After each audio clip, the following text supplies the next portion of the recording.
Well, if you signed on to this Toronto FC thing looking for guarantees, I hope tonight actually showed you how silly and foolhardy that is, because guess what? In sport, there are no guarantees. You can be an improved team from one week to the next. You can actually have some luck on your side, and you can still lose. And you can still lose in heartbreaking fashion, and that's exactly what happened this evening. How you doing, everybody? Tim here once again, coming to you Saturday night, this time right after TFC's 7th loss in a row in Major League Soccer, now possessing an unblemished record of defeat in the league, and now they actually have a record for futility in the history of Major League Soccer. Oh, what to say? Frings misses a penalty. I thought if anybody on this team was a stone cold lock to actually at least take a good penalty, it would be the consummate professional in Torsten Frings, and his penalty tonight was absolutely poor. That goes in. The game might have ended differently than it did. Eric Avila showed a lot tonight. He scored a great goal where he skinned Olave and side-footed it in.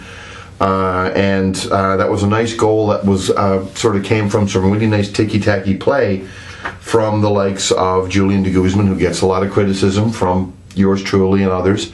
I thought he had a decent game overall tonight. Him and Dunfield and Frings in the midfield certainly stepped up their game, I think, from the game previously. The goal that Avila scored, which is going to be up, I'm sure, on TFC TV, if not up already, and possibly a goal of the week candidate as well, came from some really nice ticky-tacky build-up play from de Guzman and Ryan Johnson, who's another guy who can't buy a goal right now as well. But even though TFC did score twice tonight on the road and scored nice goals, the Avila goal I just described, Donnell Henry, which was an inspired bit of substitution from Coach Aaron Vinter this evening. But 5 minutes later, just like he did against the U.S. in the under-23s, comes on and scores a nice header. And that's a skill that not very many TFC players have, that he actually has in abundance, and hopefully we're going to see more of him as time passes. So there's TFC's 2 goals. But they gave up 3 goals, and all 3 goals, and this is the infuriating part about this team, all 3 of these goals were slack goals.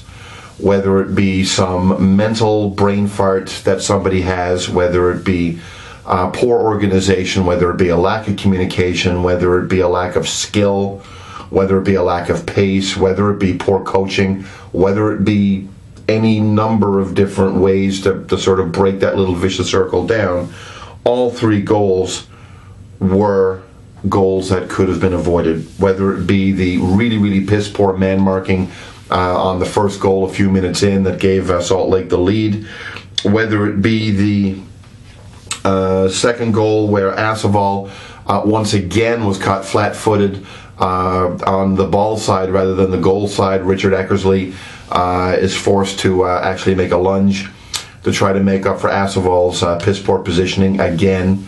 The ball unfortunately hits Eckersley and goes into the net for an own goal, which I don't really think he deserved too much stick on. He didn't have a great game overall, I think, but I think Asaval was just as responsible for that goal as Eckersley was.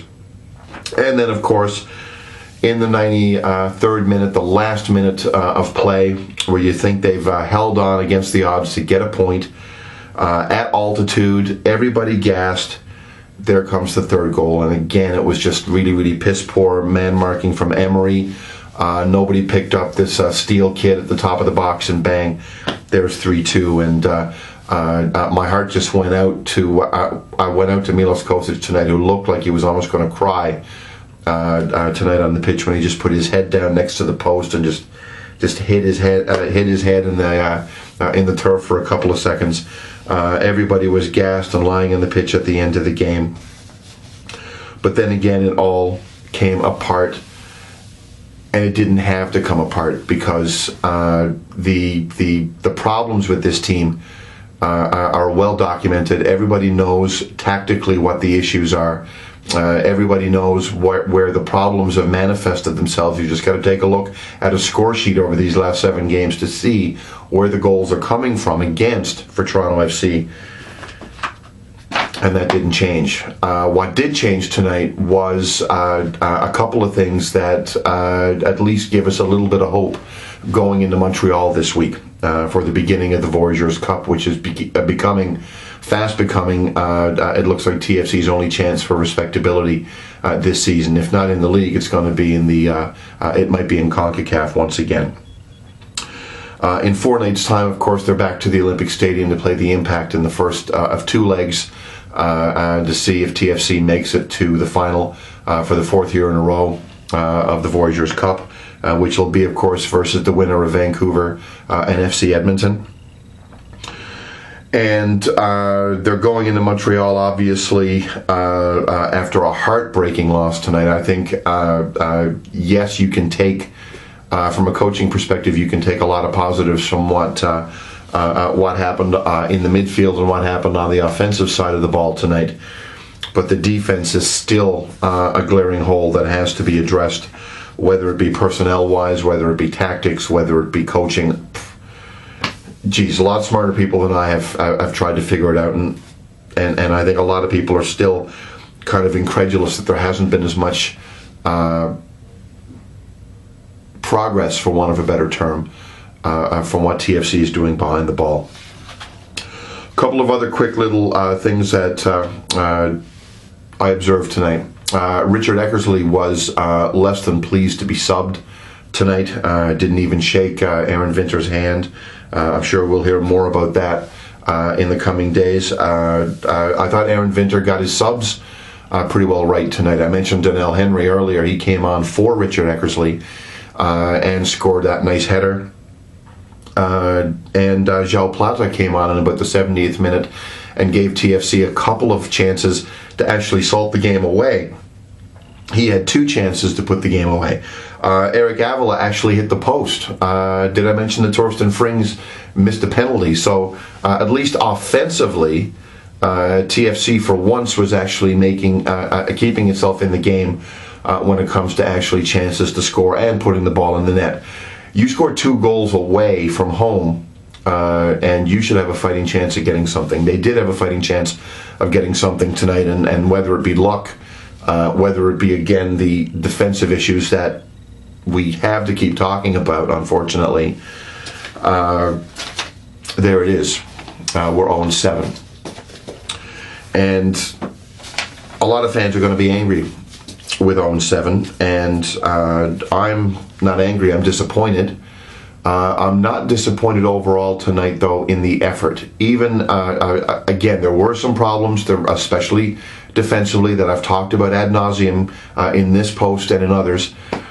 But I think offensively and heart-wise, they showed a lot tonight, character-wise, that speaks to the fact that they're really working hard on trying to get out of this slump, if you can call it a slump.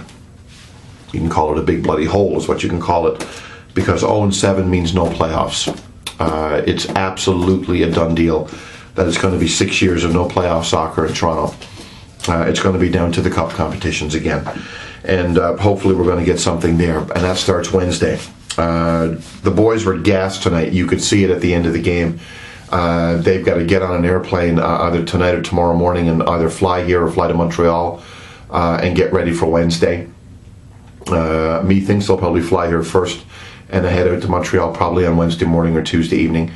And I sell my soul to be in Montreal again this week. Unfortunately, I'm not going to be able to, but I'm going to be there the week next, and hopefully TFC does the business in Montreal like they didn't do before, and actually, gives itself a chance of doing something this season, something that the hardcore fan base are definitely going to want to hold on to. So I'm going to finish this and drink my sorrows away, and try not to think about this team and this game for the rest of the evening, because I'm going to want to sleep. But you guys have a wonderful week. Hopefully we'll have a victory to toast on Wednesday in the Voyageurs Cup. First leg of the semifinals, Wednesday evening in Montreal. Thanks again so much for watching, and you folks have yourselves a great week. Cheers.